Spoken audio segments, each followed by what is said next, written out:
Relationship problems: how neediness damages relationships.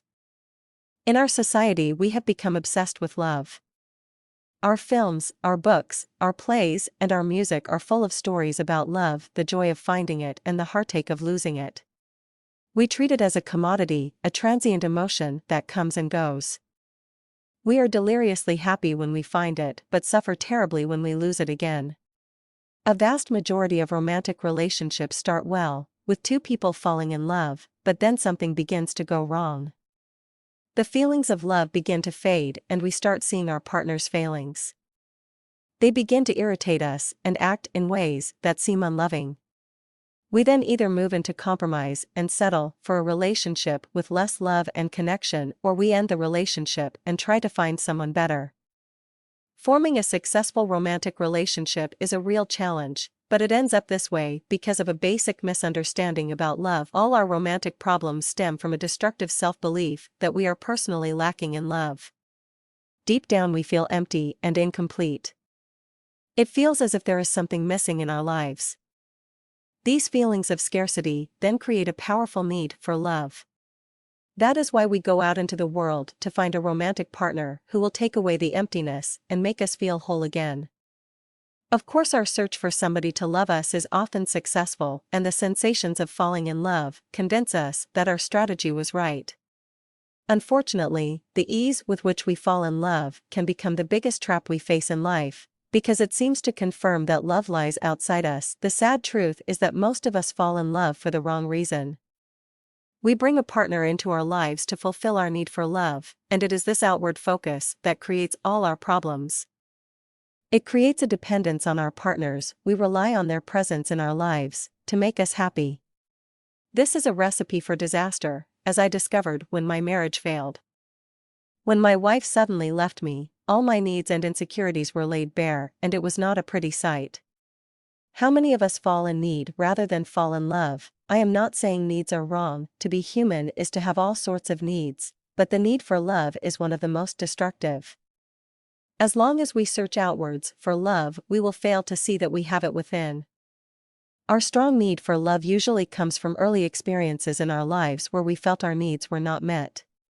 Not only do we resent the people who failed to give us what we wanted, normally, or parents, we also feel guilt for having failed in the relationship that would have provided those needs. We get really guilty for having given up on our store of self-love and taken on the belief that we are lacking in love. At the spiritual level, we feel guilty for having turned away from our divine essence, that of 100% love and connection. The problem with being needy in a relationship is that it tries to take from our partner. It assumes that they have the thing we need to make us happy. They may feel scarcity themselves, so having to continually meet our needs drives up the feeling that they are losing something. We might end up fighting for who is going to meet the needs of the other person. This is the power struggle stage of relationships. When we feel our needs have not been met, we might get angry, disappointed, or moody as a way of punishing the other person. If this carries on, we might be hit by depression because we just cannot get rid of the emptiness and deadness that we feel inside. Neediness eventually destroys a relationship or takes away all its joy. How do we remove the neediness from a relationship? Well, the first thing to do is recognize the times when it is present in us and in our partner.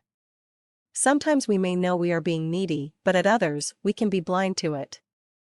If there is any bad feeling in a relationship, you can be sure that unmet needs are the cause.